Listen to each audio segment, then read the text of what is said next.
إياك نعبد وإياك نستعين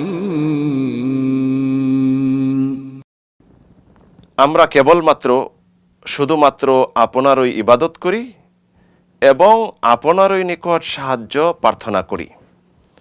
এখানে ইয়াকা না'বুদু, আল্লাহ রাব্বুল আলামিন তাওহীদ শিক্ষা দিয়েছেন। এখানে বান্দা স্বীকৃতি দিবে ইয়াকা না'বুদু, একমাত্র কেবলমাত্র শুধুমাত্র আপনার ইবাদত করি, শিরক মুক্ত ইবাদত, অন্য কার ইবাদত নয়।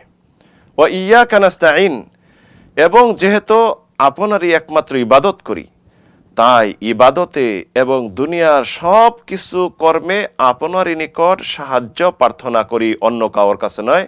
এটাই হবে মুসলিমের মূল নীতি। ইবাদত কাকে বলা হয়? ইবাদত হলো ইসমুন জামিউন লিকুল্লি মা ইউহিব্বুহুল্লাহু ওয়া ইয়ারদাহু মিনাল আকওয়ালি ওয়াল আ'মাল আয-যাহিরা ওয়াল বাতিনা।